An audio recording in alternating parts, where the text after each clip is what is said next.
चैत्र मास के पावन दिनों में जब श्रद्धा और भक्ति का संगम होता है तब माताएं और बहनों बड़े विश्वास के साथ दासा माता का व्रत करती है। मानता है कि जो भक्त सच्चे मन से दासा माता का वो पूजन और व्रत कथा सुनते हैं उनके जीवन की बुरी दशाएं वो दूर होकर सुख समृद्धि और सौभाग्य का आगमन होता है। आज हम आपको सुनाने जा रही हूँ दासा माता की।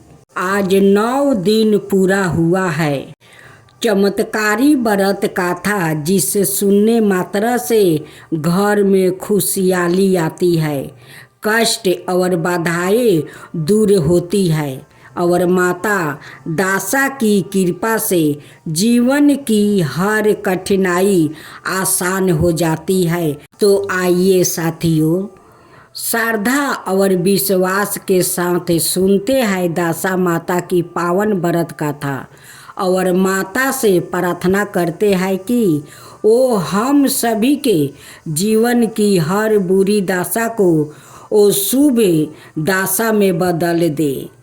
दासा माता व्रत कथा की आज सुनेंगे। एक गांव में एक बुढ़िया ब्राह्मणी रहती थी। वो बहुत गरीब थी। उसके एक बेटा था। एक दिन वह अपने बेटे से बोली, बेटा कुछ ऐसा काम करो जिससे 4 पैसे की आमदनी हो और हम दोनों का जीवन निर्वाह हो। अब मेरे तो बुढ़ापे के कारण हाथ पैर ने जवाब दे दिया। तब उसका लड़का गांव वालों को गाय भैंस चराने लगा। एक दिन लड़का पशुओं को पानी पिलाने के लिए नदी पर ले गया। वहाँ पर महिलाएं स्नान करके दासा माता को डोरा ले रही थी। उनके पास एक डोरा बच गया था। उनमें से एक स्त्री ने कहा कि इस लड़के से पूछो कि यह किसका है।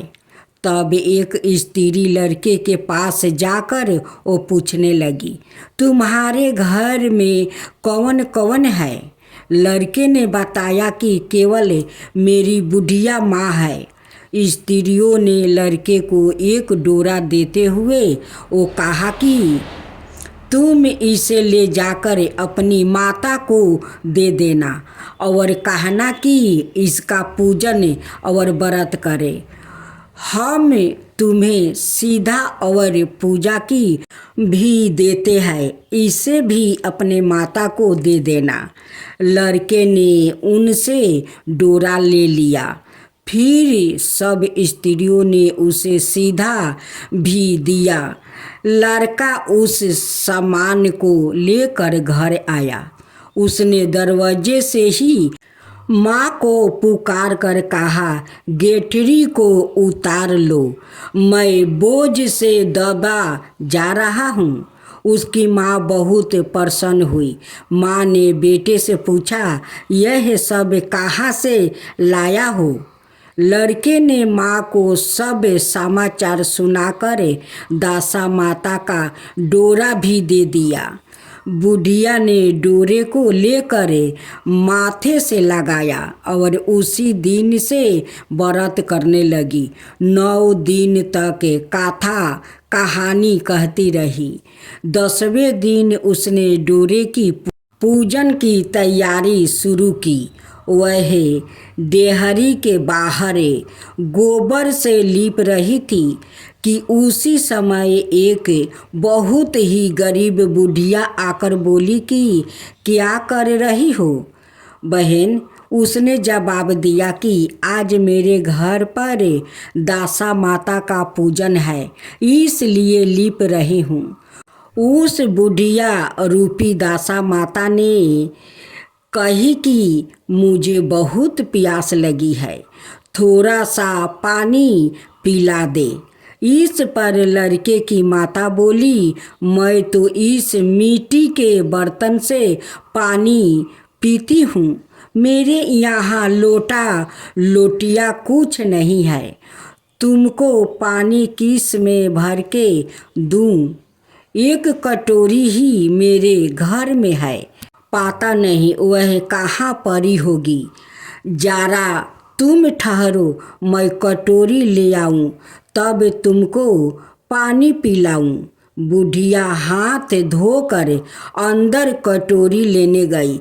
इसी बीच दासा माता, जिन्होंने बुढ़िया का रूप धारण कर रखा था, उसके मटके रखने की जगह पर एक सोने का घड़ा रख कर अंतर ध्यान हो गई। बुढ़िया कटोरी लेकर मटके के पास गई। वहाँ सोने का घड़ा देखकर वो घबरा गई। वह मन में सोचने लगी कि मुझ पर बुढ़ापे में चोरी का नाम लगेगा, मैं चोर कहलाऊंगी। वह इस चिंता में दासा माता रूपी बुढ़िया को खोजने निकली। तब तक उसका लड़का भी घर आ गया था। उसने माँ से पूछा, तुम किसे खोज रही हो? उसने बताया, अभी दुबले पतले अवस्था वाली बुढ़िया आई थी और यहाँ सोने का घड़ा रख कर ना जाने कहाँ चली गई। लड़के ने बताया, ओ यही तो दासा माता थी जिन्होंने तुमको यहाँ घड़ा दिया है। दोबारा फिर कभी वह आए तो उसके स्वागत में कोई कमी नहीं रखना और उनकी आज्ञा का पालन करना। जब तुम नदी पर नहाने जाओ तो तुम्हें नदी घाट पर जो भी चीज मिले उसको दासा माता का दिया हुआ प्रसाद समझ कर ले लेना। किसी से यह पूछताछ मत करना कि यह चीज किसकी है, यह कहाँ से आई है।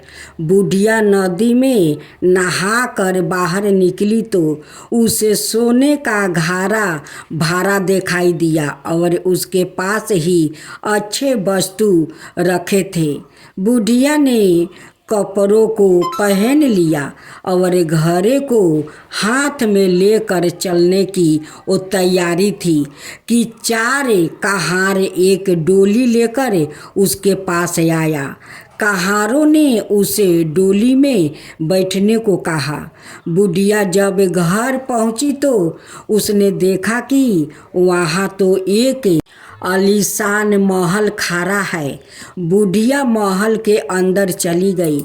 वहाँ उसने आश्चर्य पूर्वक और भक्ति भाव से दासा माता के डोरे का वो पूजन किया और हाथ जोड़कर वरदान मांगा कि जिस प्रकार तुमने मुझे संपत्ति दी है उसी प्रकार मेरे घर में एक सुशील बहू आ जाए, तभी यह सब शोभा देगा।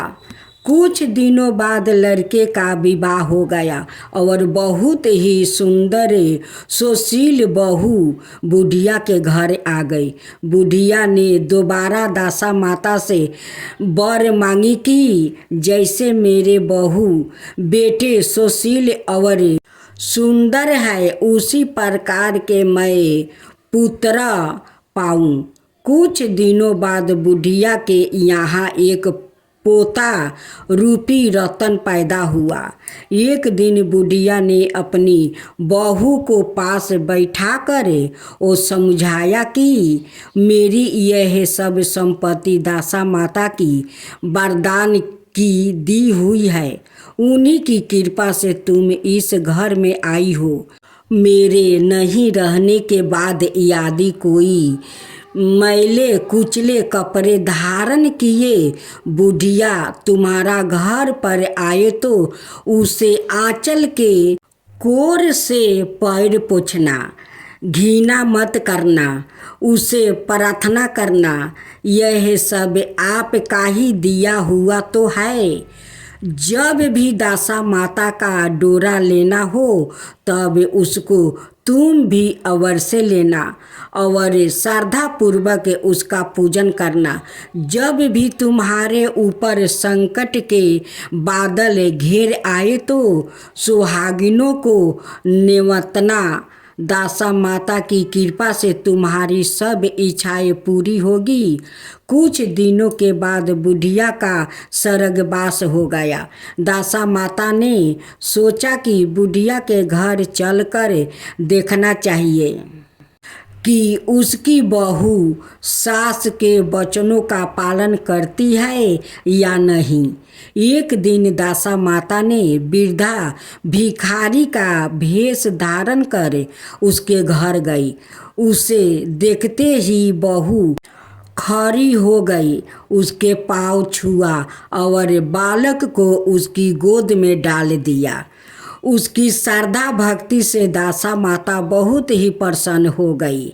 उन्होंने आशीर्वाद दिया कि तेरी धर्म बुद्धि है, भगवान तेरा सदाए कल्याण करेंगे, भंडारे भरा पूरा रहेगा, तू जो इच्छा करेगी वो तुझे अवश्य प्राप्ति होगी। दासा माता ने जैसी कृपा बुढ़िया ब्राह्मणी पर की वैसा ही कृपा भक्तों जनों पर बनी रहे। तब बोलो दासा माता की जय, दासा मैया की जय।